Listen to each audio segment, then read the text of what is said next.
Dieting is a very particular trend in the modern day. People choose specific diets for specific reasons. Some do it to gain weight, some to lose weight, others to keep weight. Like a pair of shoes or a wedding dress, we tailor our diets to fit our specific needs. For some people, a diet is a necessary change in order to keep healthy, particularly people with diabetes, like myself. The diet that I was recommended by my doctor is the low-carb diet, which helps keeps my blood sugar low. But the low-carb diet isn't just for people with diabetes. Many people without it are on this diet to help shed off a few pounds and to stay healthy. You can also go on this diet, and I'll help show you how to do it. A quick disclaimer, always consult your doctor before making major dietary adjustments. So, how does a low-carb diet work exactly? The simple answer, limit your intake of carbs. The more complex answer, carbohydrates work in our body as a means of energy. When we take in carbohydrates, our glucose or blood sugar levels spike and we are full of energy. With our glucose high, our body begins to produce insulin to send to our blood to reduce glucose levels. People who consume a lot of carbohydrates have to rely on them for a source of fuel, as that's what their body is used to. People who don't consume many carbohydrates have to use another source of fuel for energy, fat. So, the basic idea of the low-carb diet is that your body will switch energy sources from carbohydrates to fats when adapted to the diet. Thank you, Mayo Clinic, for the information. Carbohydrates are high in foods like fruits, breads, pasta, milk, and some vegetables. They're also high in any food that contains sucrose, or regular table sugar. Immediately, you can tell that a lot of snacks and drinks that most people consume is filled with carbs. Low-carb dieters avoid chips, candy, chocolate, sodas, sandwiches, most cereals, rice, highly flavored coffee, crackers, juice, and potatoes. Now, this looks like a lot of really delicious food to give up, but as a person who's been on the diet for a long time, I can tell you that you won't miss these foods after a while.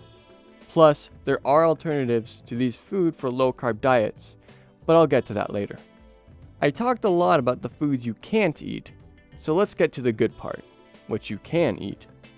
Ideal foods for low-carbers are meats of all kinds, select dairies, leafy green vegetables, unsweetened cashew or almond milk, eggs, mushrooms, some nuts and seeds, olive oil, and much more. As far as condiments go, the safe ones to have are yellow and brown mustard, ranch, mayonnaise, most hot sauces, some salsas, and cheese dips. Sugar is heavily used in things like ketchup and barbecue sauce, so those are out of the question. Now, some might be asking about what types of alcohol is available on the low-carb diet. Surprisingly, a lot.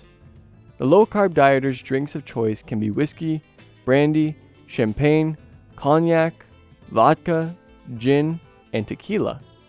They also have the choice of some low-carb wines and beers.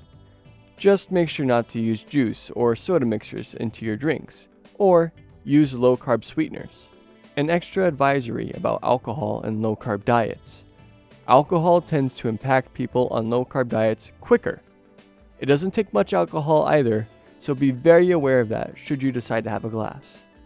I mentioned that there are low-carb alternatives to the snacks and meals that are usually full of carbs. Here's just a few to whet your appetite.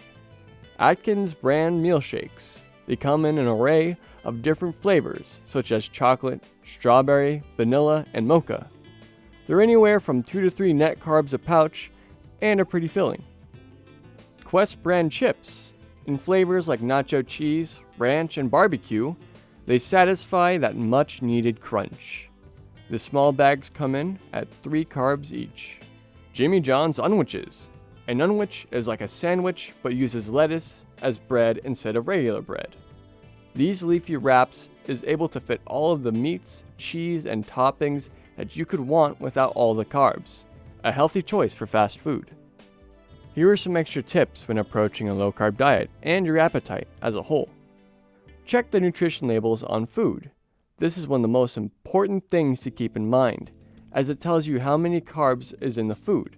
Also, be on the lookout for dietary fiber.